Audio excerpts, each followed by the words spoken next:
We are at a real turning point where companies write algorithms, governments write laws, but someone has to write about the human story. And this is what this space is and will be about. Welcome, everyone, to the Human Protocol. I'm your host, Mykel Salomon. We talk about AI, leadership, and humanity, not in theory, but in how it reshapes our everyday lives. Today, we have a very exciting guest with us. I'm joined by Sam Chandler, who is a customer retention and engagement expert who has been featured in a variety of articles, podcasts, and digital marketing campaigns about all aspects of concepts of user experience, the psychological drivers behind consumer behavior, and how AI will impact consumer expectations. Sam has advised hundreds of companies from early stage startups through Fortune 500 corporations on launching go to market strategies that rely on driving engagement to drive revenue and was named as the top voice in customer retention and startups development by LinkedIn. She thrives on building highly capable and diverse teams and is incredibly proud to have helped dozens of her reports advance into senior positions and into senior leadership roles. Sam, my friend, welcome to the Human Protocol. Thank you so much for having me. I am so honored to be here. And this is just such a wonderful, wonderful idea. Thank you for having me. Awesome. I do appreciate you jumping on this with me and making time of your very busy schedule to have this conversation with us today. Because as I mentioned to you, this is our space. And I hope this conversation sparks interest and people can connect to it in the future. And in this episode, as we previously discussed, we're gonna talk about what is it really the human advantage in a time of AI acceleration, and how to retain customers by building trust, and how to build those resilient teams over efficient ones, and why human connection is really still the ultimate metric that we all should pursue. And I would like to kick things off, Sam, with a question that I ask every single guest, which is, when we remove the titles, the LinkedIn bio, who is Sam at her core? Such a great question. Who is Sam? I think at the core, I try to be authentic. I try to be authentic. So weird, very weird, authentically weird. And I'm just trying to think through, like, I don't necessarily think I am anything. I just try to like do things with my actions, you know? Mm-hmm. And I think that's we're all the sum of our choices, our actions, and the roads we take. And so I just try to be as weirdly authentic, authentically weird, and pull as many people along with me as I can. Yeah, that's beautiful. Thanks for sharing that. Thanks. It sounded really fancy. I also I'm fueled by Red Bull, sugar-free Red Bull. So it's like 50% like The, philosophy and then the 50% balance, sugar-free Red Bull. Yeah. right? Yeah. The yin and the yang, right? Absolutely. It's interesting because when we were discussing Sam and I, we were discussing what would be that topic that we should be talking about, and we started talking. Yes, AI, and there's a lot of conversation about efficiency gains, and everybody's just talking about efficiency. How this metric improve? How is AI making this more efficient? But then you told me, I think we should talk about the resilience, because that's not something that we talk about every day. And we should talk about what makes us resilient humans more than what makes us efficient. And when you told me that, I say, yes, this is definitely something that we should be discussing about. And I think that you are very passionate about, which is the resilience in human beings, and how this is our actually human advantage in times of AI. That is absolutely correct. Yeah. We efficiency is all we talk about as it pertains to AI. How can we be so much more efficient and get things done in the day, and look how much more productive I was. And what's interesting is, like, as I've heard, the progression of AI into our lives, over the last couple of years, and everybody's talking about efficiency, I step back and I think about resilience. So the difference between efficiency and resilience is, like, as humans, building these systems, these processes, economics, computers, science, math, It's about how can you get things faster? How can you create short-term gains? Nature, on the other hand, resilience is what nature values because, if you think about different examples in nature where resilience is key and resilience is built, there's this really fascinating example. There was an experiment in the 80s called Biosphere 2, and they tried to grow plants in a perfect environment. They had like a dome, nothing could get at it. And all of the trees that they grew, they actually ended up falling down. And they were so confused. Scientists couldn't Hmm. figure out what was going on. And they realized it's because there's something called stress wood that is developed on trees when they are faced with their version of adversity. So things like wind, and they have to develop the strength to actually fight back on those things in their environment, survive. Absolutely.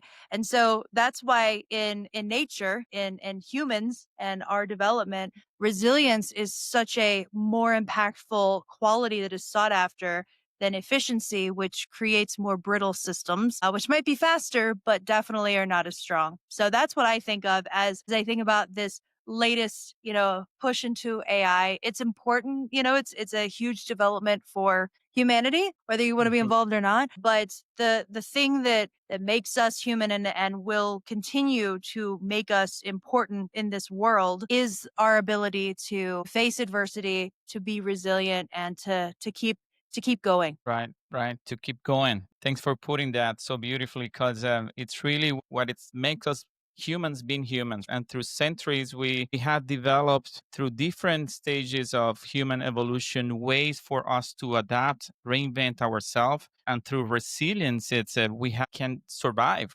events that we have been exposed to. So I think it's definitely something that we all should be talking more as we try to focus on our humanity, what makes us humans more and more. Perfect. Sam, let's talk about what drew you to customer success. Yeah, yeah. So it was I don't know if I was drawn to it or if it was drawn to me.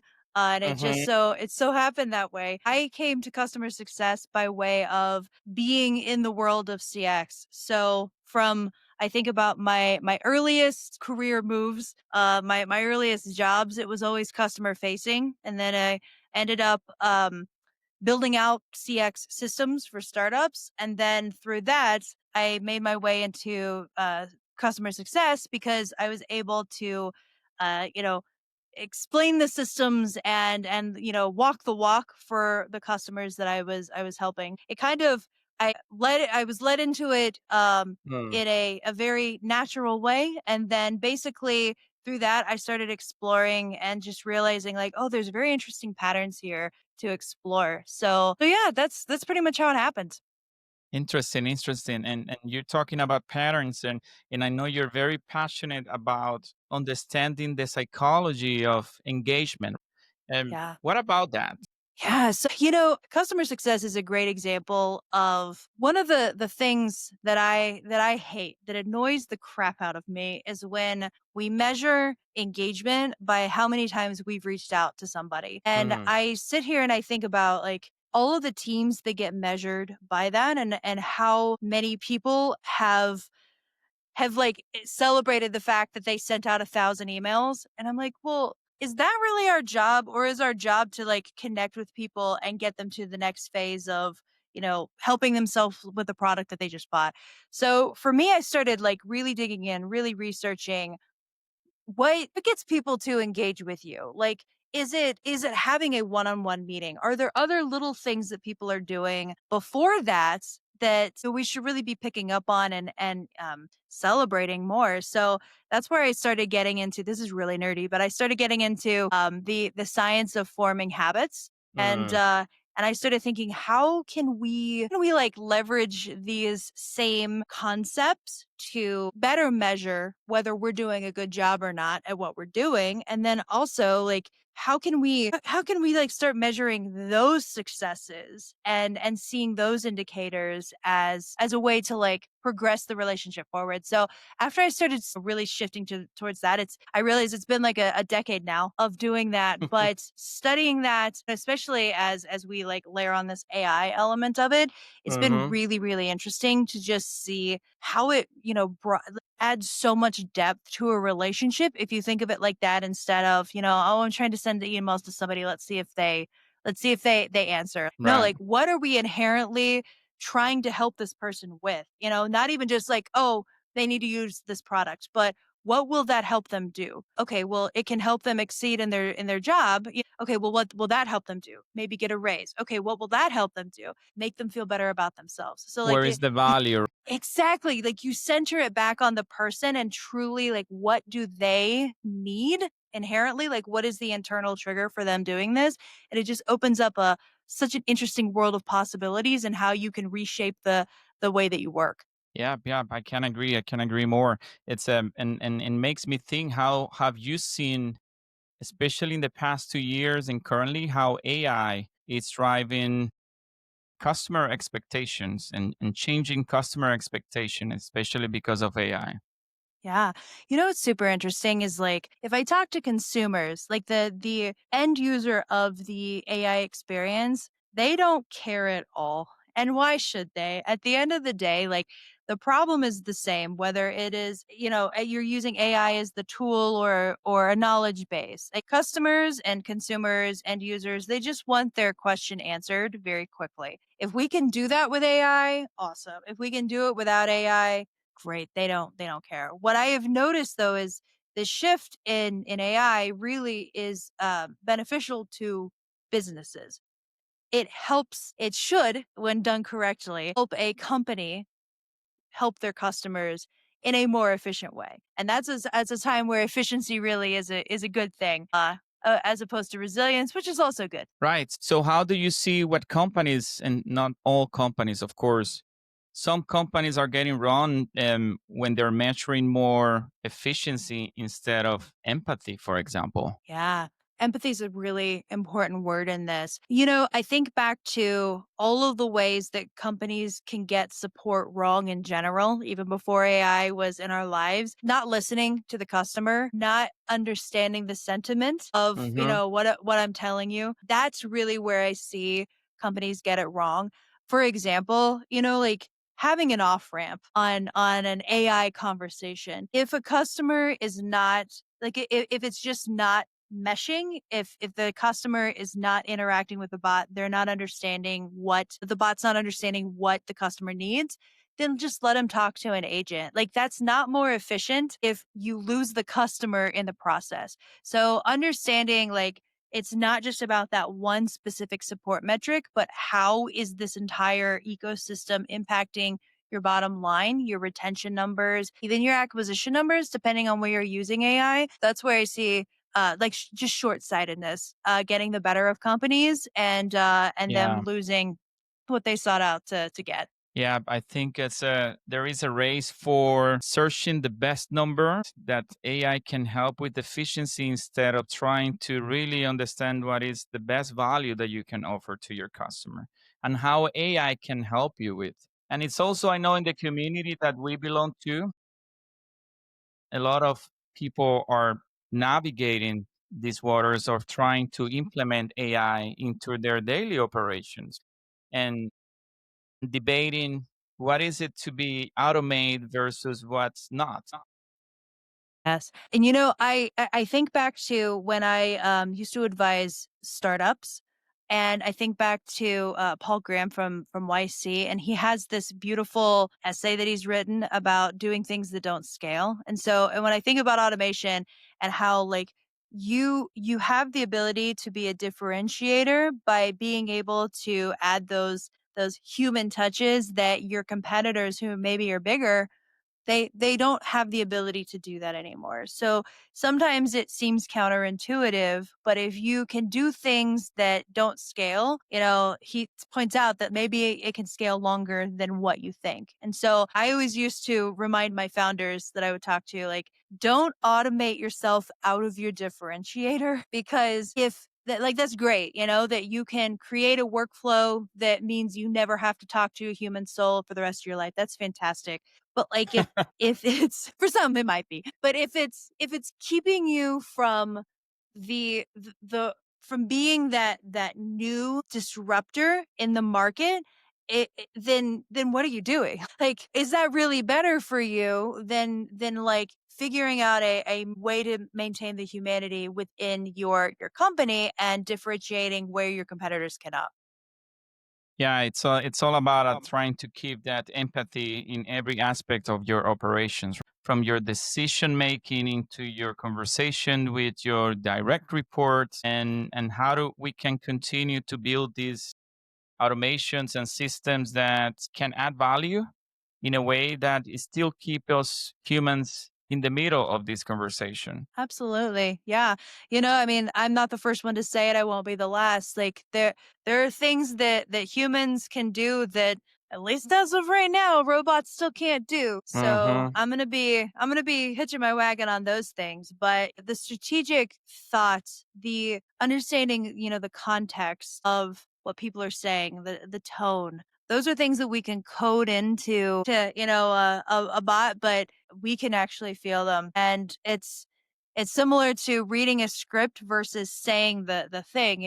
And feeling it, right? Yeah, exactly, exactly. So, I think through the different types of intelligence. So a lot of people are thinking that emotional intelligence, that's what we need right now, EQ, and that's what's going to set us apart. I would also argue that at the adversity quotient, AQ, is also going to be hugely important as well if we think through resilience versus efficiency and being able to think through the long game, which is something that our efficient algorithms are not necessarily set up to do right now. So I think that's going to be where humans come in and make sure that we maintain humanity when we're talking to each other. Because otherwise, like, what is the point? Like, we have bots talking to one another.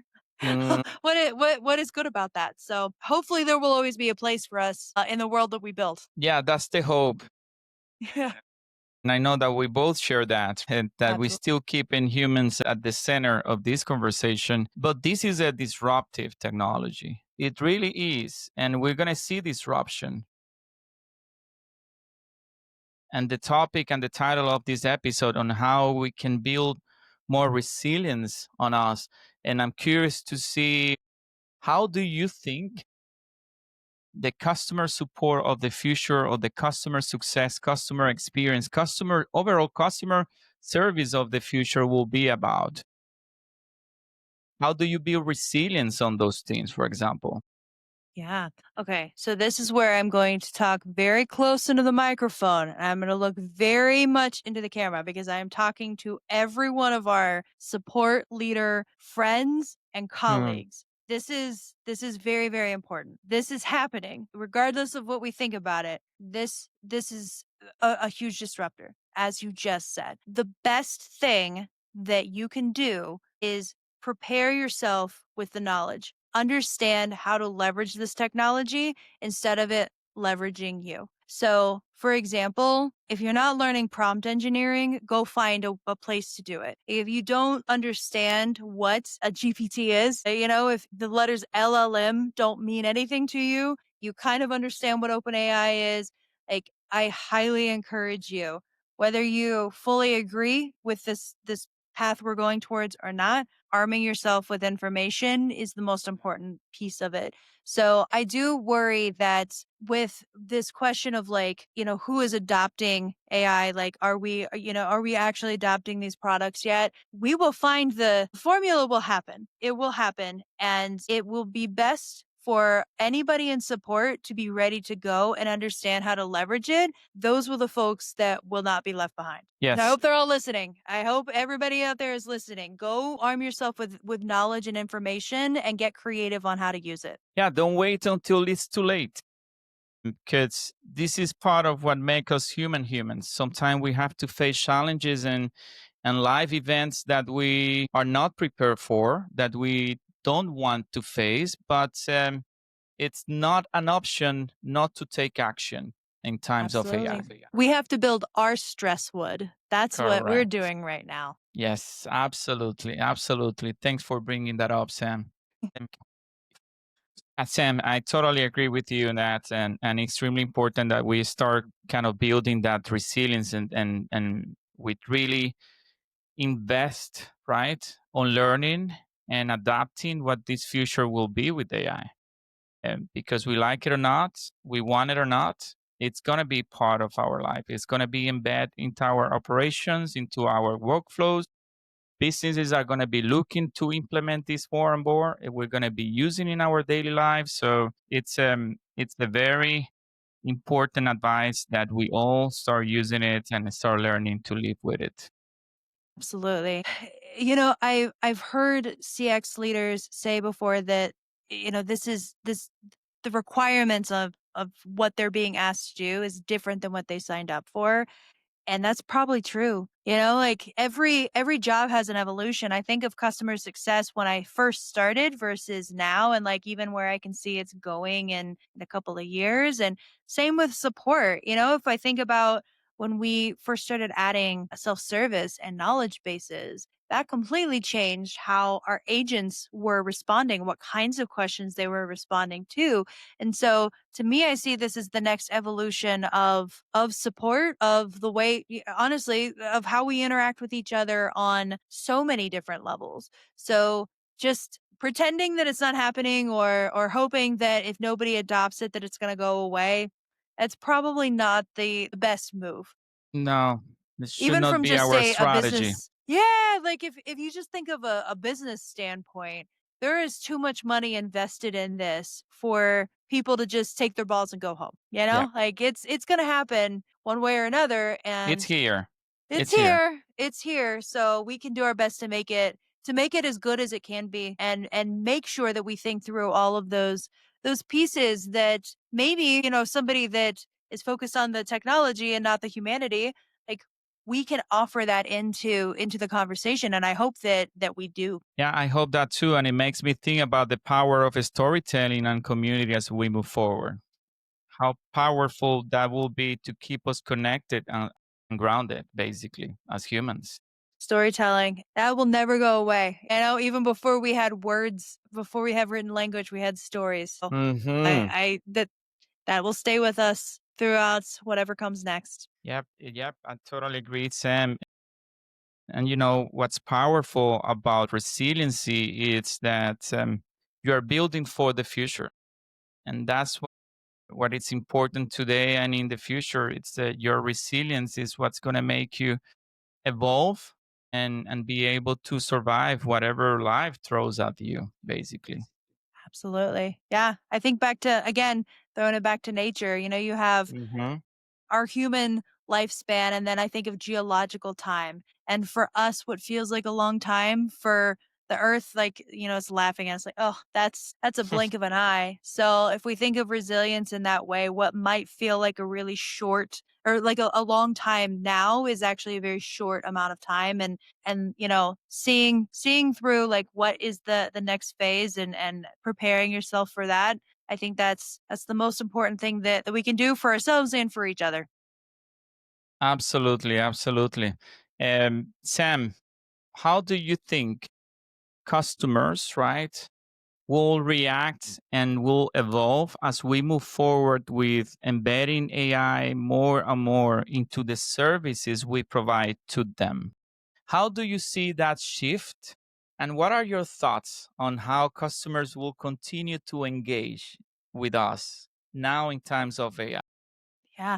You know what's really interesting is like customers are already doing this, and so we can think about how it will continue to evolve, and I'm sure it will. I think that the companies that do it wrong are the ones that we focus on because that's where you can see.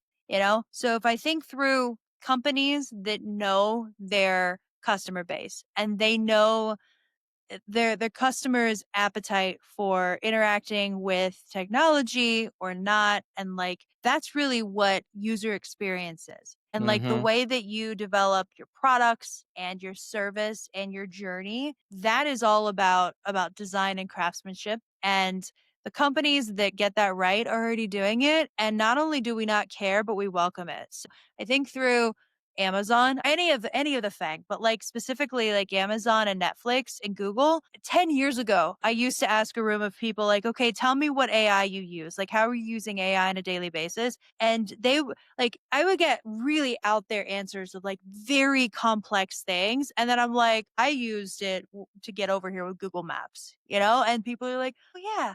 Or I'd be like, Netflix recommended a show to me based on the other things that I've watched. And so that a company leverages not only AI but just their tools in their arsenal, the intended user journey. Those are the companies that are already getting it right. And their customers, it's not that customer is not going to go into Amazon and be like, you know what? They're using AI. This is awesome. The customers don't care about that. They're going to be like, did I get my package? Did they have the thing that I came on here to get? Did I get to my location using maps? Did I find a good movie that I wanted to watch? And the more that companies get that mix right, then the more accepting consumers will be of it. It makes me think because I think I'm seeing different approaches, right? I'm seeing companies with full disclosure, you are talking to an AI or a bot. I'm seeing others not disclosing who you're talking to. And it makes me think about from a consumer point of view, does it really matters who I'm talking to? And from the business side, what are the implications and ramifications of disclosing to our customers who they're talking to? How do you see that balance happening? It's a really wonderful question, and more companies need to be thinking through this. I'm very excited to hear the term governance more Hmm. this year than I have in years past. So early, like so many times companies are worried about again the efficiency gains. How do I get to the end goal the fastest? And we usually don't stop and think about, wait a second, what are the implications of this? And so that's actually a really important one. All of the legality is behind this. And I think, for example, like there are some states in the US where you have to disclose that you're talking to a bot. It will be interesting to see, like if I think through regulatory things throughout business and commerce, how will this, Play fold into out, that? right? Yeah, and then, even the sustainability element where, there's an impact to the environment on this as well that people are starting to think through and ask questions about. So, that's where the humanity comes in. Asking those questions instead of just figuring out how to get to the most efficient route. And I don't know the answers to anything what it'll look like in a couple of years, but I am so excited that people are asking these questions and that we're we're considering it. To your that was kind of a huge High answer high to level. a very logistical question of like, do you think companies should? To me, it's always kind of coincided with their brand and their tone. And I've seen companies really have fun with it, play around, let the customer know that they're using a bot. And it's really fun. There are other companies, really interestingly enough, like I've also been reading studies where AI is actually like becoming a friend to humans. So there are opportunities to actually leverage that relationship in a positive way. So it really depends on your business and your consumer. Just as long as you actually have a strategy behind one or the other and Yeah. you've thought through the legal implications, that's what I would recommend first and foremost. Is it legal what you're doing? That's a Yeah. good rule of thumb in life. And that's where AI governance will come more and more into play. And it's extremely important to help us all kind of level the Absolutely. playing field. through Absolutely. regulations, through laws, through, it's important that not only us consumers, but companies are also following the same rules Yeah. to help us get to this next phase of whatever the next stage with AI will be. Yeah, it's with technology. There's technology always sits on the edge of law because so often before rules are even written, we've advanced past them, and so keeping those on the same level will be absolutely imperative to ensuring that everybody is playing within the same rules, but also untold dangers that we could be doing to ourselves, to society. And that's, again, like where the human element comes in to make sure that someone's thought through that instead of just, gaining as much efficiency as possible to the point of extinction. And it's going to be also interesting to see the human creativity playing on this formula of how companies are going to sell to customers that they're using AIs more and more, because that's where the human creativity will come in. And there may be companies that they portray in a way that it may be funny to other customers and they may like it. Yeah, It yeah. all depends how they're going to work through that. It absolutely does. It absolutely does. And, I always remind people that there are a variety of ways of using AI as well. So, Hmm. right now, I think that from a business, like a B2B standpoint, we are so excited to put the word, like that, slap the AI label on anything that we can. And that's great. Fantastic for us. I think it's because we're so proud that like we got it to work, It's like we did a thing. We cannot find a word that we put AI in front of it, or I know, like, exactly. Like I always make this joke, like peanut butter now with AI. So if I view that from a consumer standpoint, there's actually studies that have been done recently that show that when you put the word AI in front of your product, it actually makes consumers less likely to buy it. So that's I know. interesting. Isn't that interesting? And it's because of the distrust of Mm, previous, or iterations of the AI just not working. And so consumers are kind of tired of this AI situation, but there's this component where I think Sequoia calls it the AI frontier, where basically like when it starts working, it's no longer AI.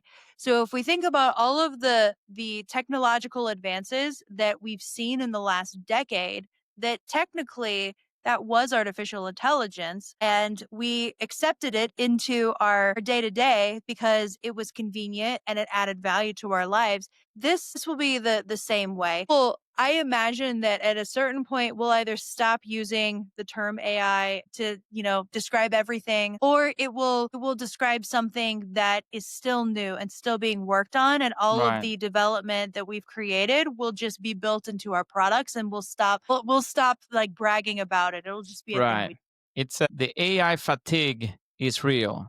It's do. everyday news about AI in different shapes and forms. And sometimes for people to keep up with everything that is going on from the Yeah. enterprises, from OpenAI, from Meta, from everything that is happening behind the scenes, from governance, from regulatory measures, and it's hard to keep up with all that. It really is. It really is. And it makes you wonder, like, does the common human need to keep up with all of that? Or do we just need to trust that the people who are building things have our best interest in mind? I like to go with that perspective because one, it means that we trust one another to build things that are good for us. But it also means that I'm the protector of my fellow humans, and I keep that humanity in mind to make sure that anything that I am building, anything I am advocating for, I can actually say like, no, this will make your life better, instead of me just peddling it as a like, oh well, I guess it's fine. It seems safe. I don't know. I read the label. It's fine. Is it? Is So it really? It's interesting that you bring the topic of trust, because that was one of the things that I was planning on discussing with you today and get your perspective on, because I'm also seeing people trusting every single answer that they get from ChatGPT or OpenAI without taking a look at it and see if it is correct or not. Just copy and paste also won't help people. Sam, it's not about copy and paste. It's about using this technology, but you need to put in and you need to make sure that what you're getting, right, it's accurate because it all Absolutely. depends where the data is coming from.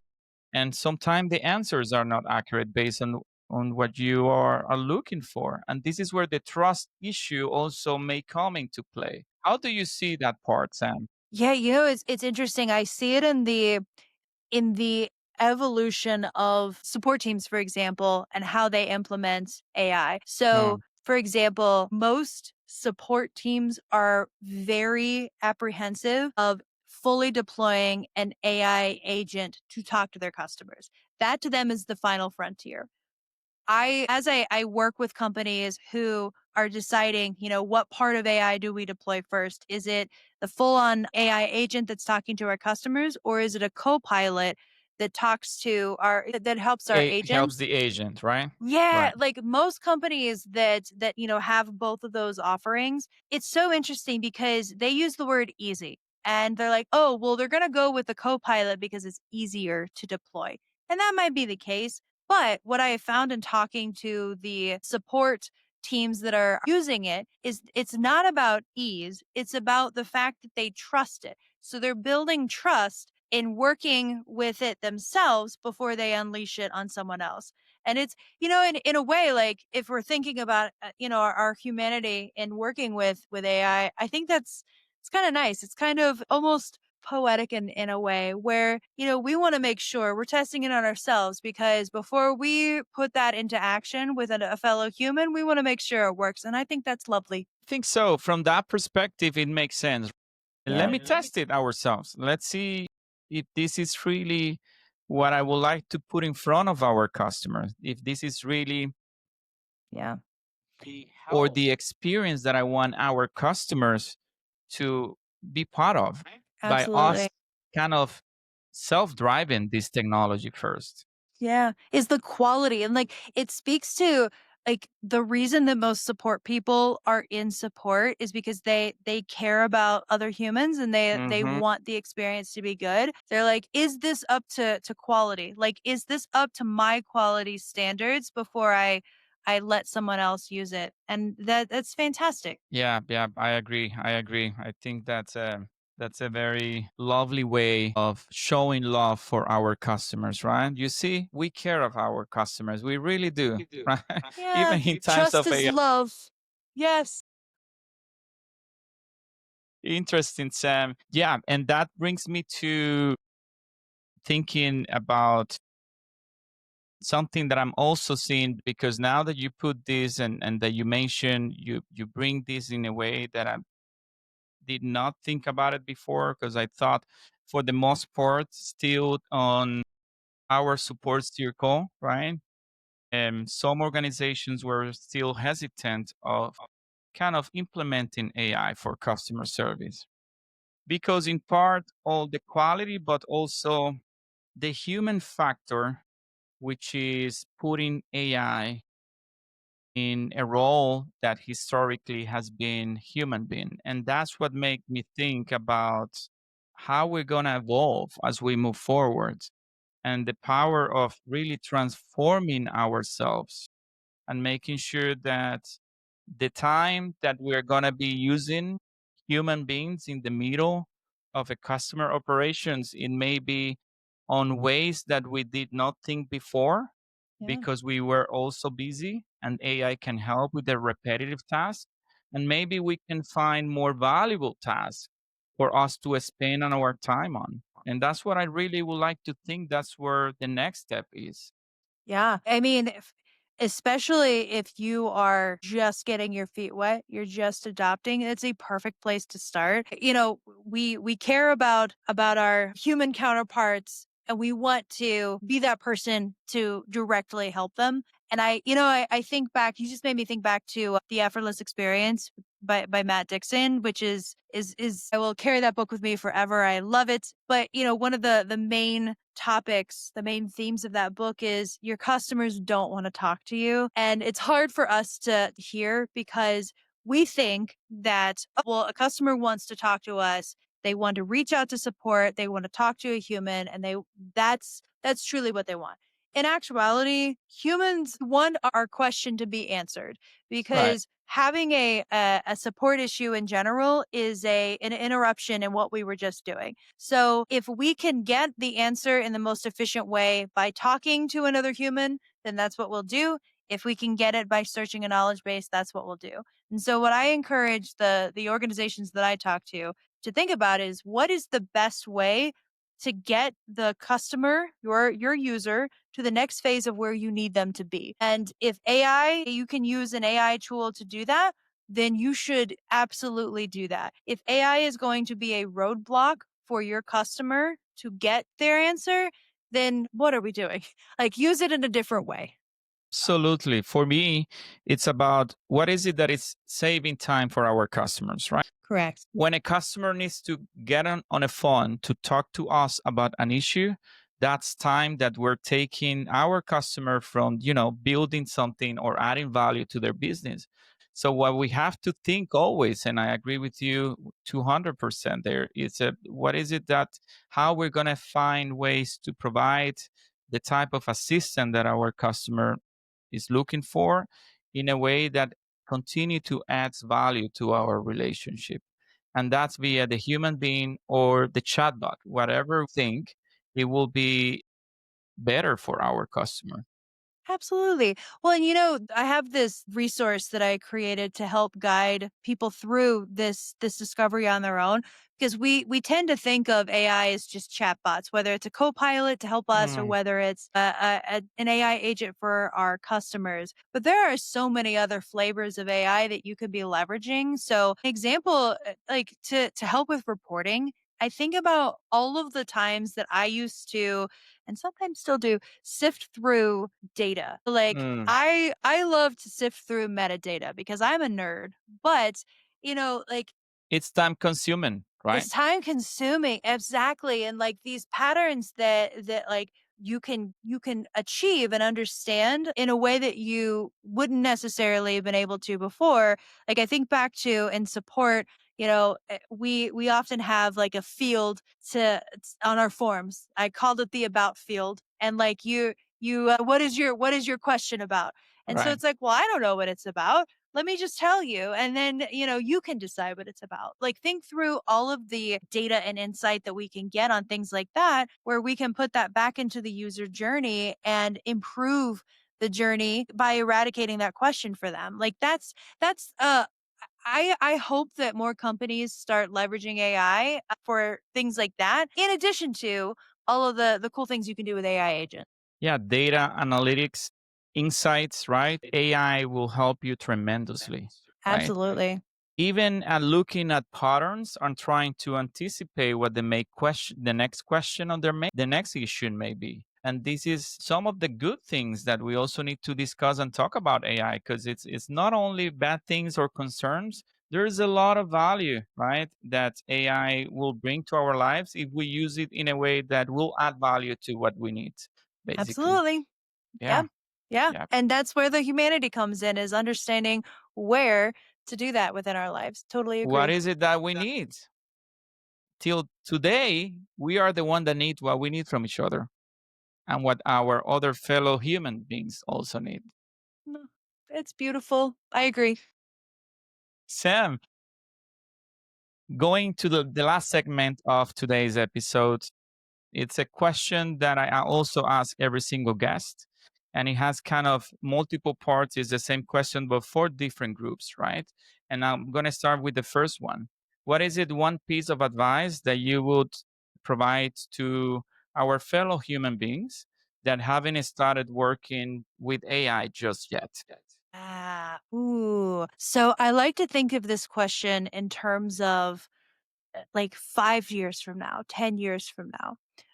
And like, if I think through to the high school students that are, maybe freshmen in high school, and what will it look like for them? I think that interestingly enough, like two different paths. One, either learn a trade, whether that's farming or HVAC systems or working on cars, learn a trade. That's always going to be helpful. But then also I like to try to think through like what is the what is the next set of skills that is going to be needed for the technology? So while most people are like, "Oh, I'm going to put this question into chat GPT and I'm going to spit out an answer and it's going to be the exact same answer as everyone else." It's like, okay, what if I think through all of the ways to leverage AI, what job can I build? Or what skill set can I do that will require all of those things. So like that's again, I'm a nerd. That's a fun little game I play with myself is like, okay, could you build an app to do X, Y, and Z based on Hmm. what people need? So that's what I would say is like, again, learning, really understanding the technology, the benefits, the disadvantages, and determining like what does your skill set like where do you fit into that and where do you want to fit in and do you want to fit into it and what can you do if not? So that's what I would say. Yep, that makes sense. Thank you. And what would be a piece of advice for companies going through evaluating if AI fits their business needs or daily operations? uh, yeah, I would say just think of your consumer. Think of your who is the persona that you are building this for and build it for them. The example I always use is I don't know if you remember the Jennifer Coolidge Discover ad from the Super Bowl a few years ago, but I just I love her so much. She's It's probably amazing. funny though.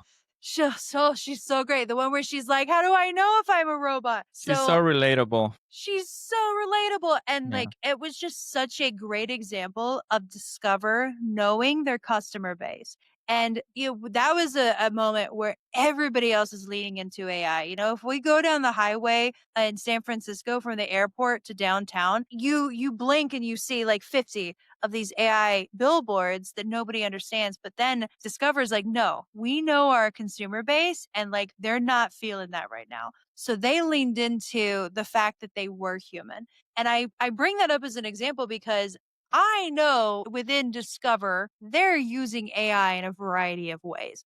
But they listened to their customer and they understood what their customer wanted and needed. And they're using it in ways that benefit their customer journey instead of just throwing a bot at the problem, which I just thought was so lovely. Very smart. Very smart. You're gonna make me take a look at that ad once we're done today, because now I want to go and watch. It's so good. Oh, and there was just a whole series of that. She's just the best. But yeah, I would say like companies really should understand their user base. And that goes for everything, whether it's AI or any decision. The number one of the top 20 reasons that startups fail to go from seed stage to series A is a lack of product market fit. Hmm. That's from not knowing your customer base and what they need. There's always a job to be done, there's always a value to sell. Know what that is before you go build something. Brilliant. Absolutely brilliant. Thank you, Sam. A piece of advice for governments. What would you like to tell governments that they need to focus and work on in times of AI? That regulation element, it's gonna be so important. I would say something that's this is not a political statement. This is it's something I've noticed within governments is that they don't have a great track record of keeping up with technology. Hmm. And not only does that hinder them from what they're able to achieve for their constituents, but also when something harmful comes up, they don't have the knowledge that they need to be armed with in order to make an informed decision. So I'll use Twitter as an example. Twitter is fine, and now it's X, but like back in the day when it was Twitter, I remember that people would there were threats that would happen on Twitter. Hmm.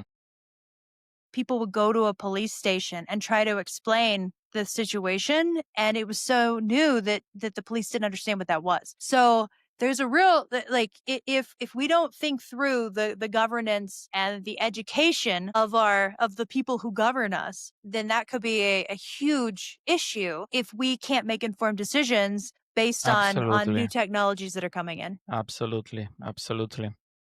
And last but not least, what would be your piece of advice for a younger Sam if you look back, but Sam is joining us today? So that would be a piece of advice for your younger Sam reflected on the future generations. What would you tell her? Yeah, I in the Matrix, there is no spoon. That's what I learned from the Matrix. And I think that just doing things, we put these boundaries on ourselves of, oh, well, I can't do that, or I'm not allowed. And, legal, let's stay within the law, of course, not saying to do anything illegal. But like, I think we put a lot of those boundaries on ourselves when there's no actual law or fence or rule keeping us from doing these things. So that's what I would say is just see where you can push your own limits just a little bit and see what fun you can create and what amazing things you can do. We need more doers. We need more of those. Absolutely. Absolutely. So Sam, it's been a pleasure, my friend. Thanks for sharing your time, your insights, right? Your humanity with us. I've really appreciated you and your wisdom with us today, and for taking the time and spend this precious time with us. So from the bottom of my heart, really thank you. Okay? Thank you so much for having me. Like I said, this has been such an honor, and I am just so thrilled to be here. Great, thank you. And if today's conversation sparked something in you, share this episode with your family, your friends, your loved one. Follow the human protocol and join us every week as we explore what does it take to stay human while building the future with AI. Thanks for joining us today and see you next time. Bye everyone.